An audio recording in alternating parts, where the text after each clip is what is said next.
चलिए जरा 50 साल पीछे चलते हैं। एक ऐसे जमाने में जब दुनिया की रफ्तार पर अचानक ब्रेक लग गया था। हम बात कर रहे हैं 1973 के तेल संकट की।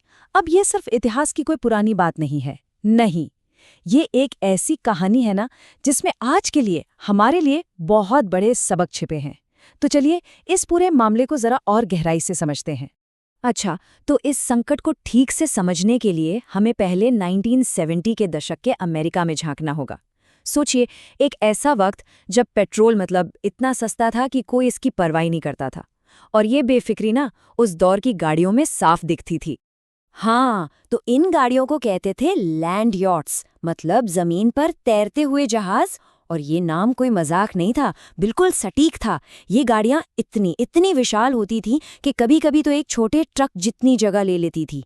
और अंदर से फोर्ड, जीएम, क्राइसलर जैसी कंपनियां इन्हें चमड़े, लकड़ी और खूब सारे मेटल से ऐसा सजाती थीं कि वो अमीरी और शान का सिंबल बन गई थीं। और फिर दूसरी तरफ थीं जापानी गाड़ियां, जो इन अमेरिकी दैत्यों के बिल्कुल उलट थीं। छोटी सी, एकदम सिंपल, और माइलेज जबरदस्त। अमेरिकी तो मजाक में उन्हें टॉय कार यानी खिलौना गाड़ी कहकर बुलाते थे। और सच पूछिए तो उन्हें कोई ज्यादा पूछता भी नहीं था। पर उस वक्त किसे अंदाजा था कि यही खिलौने पूरी ऑटो इंडस्ट्री का नक्शा बदलने वाले हैं। और फिर आया साल 1973, और अचानक मानो किसी ने स्विच बंद कर दिया हो। सब कुछ बदल गया। सस्ते पेट्रोल का वो सुनहरा सपना रातों रात टूट गया। दुनिया को तेल का एक ऐसा झटका लगा जिसने सचमुच सब कुछ हिलाकर रख दिया। अमेरिका में तो जैसे हाहाकार मच गया था। पेट्रोल पंपों पर मीलों लंबी कतारें, लोग अपनी गाड़ी में पेट्रोल भरवाने के लिए घंटों, कभी-कभी तो पूरा पूरा दिन इंतजार करते थे। और मिलता कितना था? राशन पर एक बार में बस 5 या 10 गैलन। हालत इतनी खराब हो गई कि पेट्रोल की चोरियां बढ़ गईं और पंप मालिकों को अपनी हिफाजत के लिए हथियारबंद गार्ड रखने पड़े। सरकार भी हरकत में आई। देश भर में स्पीड लिमिट घटाकर 55 मील प्रति घंटा कर दी गई। यहाँ तक कि क्रिसमस की जगमगाहट भी फीकी पड़ गई, क्योंकि लाइट्स पर भी कटौती हो गई थी। हालात कितने अजीब हो गए थे, इसका अंदाजा एक किस्से से लगता है। ये लाइनें इतनी लंबी थीं, इतनी लंबी कि वो लोगों की जिंदगी का हिस्सा बन गईं। एक मशहूर कहानी है कि एक कपल ने तो पेट्रोल की लाइन में लगे लगे ही शादी कर ली। सोचिए, सुनने में थोड़ा अजीब और मजेदार लगता है ना? पर ये उस दौर की बेबसी और हताशा को दिखाता है। तो सवाल उठता है कि आखिर ये सब हुआ क्यों? अचानक से सारा पेट्रोल गायब कहाँ हो गया? भाई, इसकी जड़ें थीं हजारों मील दूर मिडिल ईस्ट में छिड़े एक युद्ध में। चलिए समझते हैं कि कैसे एक जंग ने पूरी दुनिया को रोक दिया। देखिए, पूरा घटनाक्रम बड़ा सीधा सा था। 6 अक्टूबर 1973। इस दिन मिस्र और सीरिया ने इजराइल पर हमला बोल दिया। इसे हम योम किप्पुर वॉर के नाम से जानते हैं। अब इस लड़ाई में अमेरिका ने इजराइल का साथ दिया और उसे $2.2 बिलियन की मिलिट्री मदद भेज दी। बस अमेरिका का ये कदम ओपेक यानी तेल बेचने वाले अरब देशों को बिल्कुल पसंद नहीं आया। उन्होंने जवाबी कार्रवाई में क्या किया? उन्होंने अमेरिका और उसके साथी देशों को तेल बेचना ही बंद कर दिया। सप्लाई का नल बंद। इस प्रतिबंध से ठीक पहले की बात करें तो कच्चे तेल का बाजार एकदम शांत था। कीमत बस $3 प्रति बैरल। सोचिए, सिर्फ $3। इसी सस्ते तेल की नींव पर पूरी दुनिया की इकोनॉमी खड़ी थी। लेकिन जैसे ही ये प्रतिबंध लगा, बूम, कीमतें सीधे आसमान पर। कच्चा तेल रातों रात 4 गुना महंगा हो गया। $3 से सीधा $12 प्रति बैरल। ये एक ऐसा जबरदस्त आर्थिक भूकंप था जिसके लिए दुनिया में बिल्कुल कोई भी तैयार नहीं था। और इसका असर सिर्फ पेट्रोल पंप की लाइनों तक सीमित नहीं रहा। इस महंगाई ने पूरी अमेरिकी अर्थव्यवस्था को मानो घुटनों पर ला दिया। 1974 खत्म होते होते अमेरिका एक बहुत बड़ी मंदी की चपेट में था। इससे एक बात तो साफ हो गई कि एनर्जी किसी भी इकोनॉमी की लाइफलाइन होती है।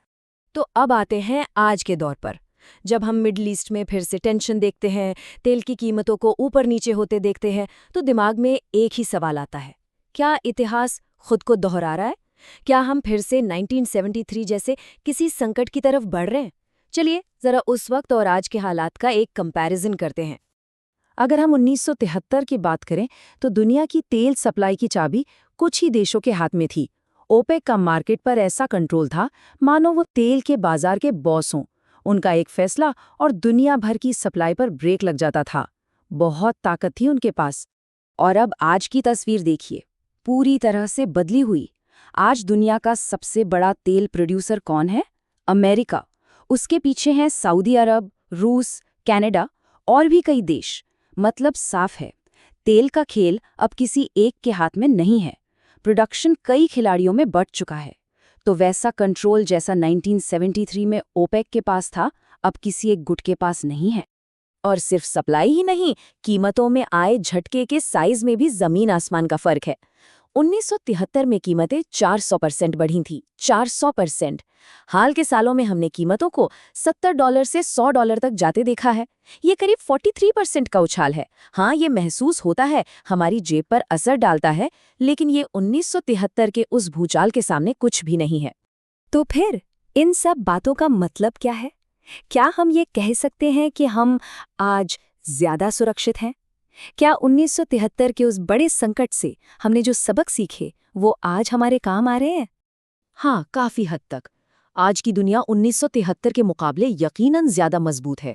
पहली बात, तेल की सप्लाई अब कई देशों में फैली है। दूसरी, अमेरिका जो पहले सबसे बड़ा खरीदार था, अब सबसे बड़ा सप्लायर है। तीसरी बात, हम सिर्फ कच्चे तेल पर निर्भर नहीं हैं। गैस, न्यूक्लियर एनर्जी जैसे दूसरे ऑप्शन भी हैं। और सबसे अहम, आज हर देश एनर्जी सिक्योरिटी को बहुत गंभीरता से लेता है और मुश्किल वक्त के लिए तेल का स्टॉक जमा करके रखता है। लेकिन इन सारी तैयारियों और अच्छे बदलावों के बाद भी एक सवाल है जो हमेशा हवा में तैरता रहता है। दुनिया में जब भी कहीं टेंशन बढ़ती है तो ये सवाल फिर खड़ा हो जाता है, क्या तेल की कीमतें और ऊपर जाएंगी? और सच पूछिए तो इसका सबसे ईमानदार जवाब एक ही है कि साफ कहें तो कोई नहीं जानता, कोई भी नहीं। 1973 के संकट ने हमें बहुत कुछ सिखाया है और हमारी तैयारी पहले से कहीं बेहतर है, इसमें कोई शक नहीं। लेकिन भविष्य, वो तो हमेशा अनिश्चित ही रहता है। इसलिए हमें बस इस तेजी से बदलती दुनिया पर अपनी नज़र बनाए रखनी होगी और देखते रहना होगा कि आगे क्या होता है।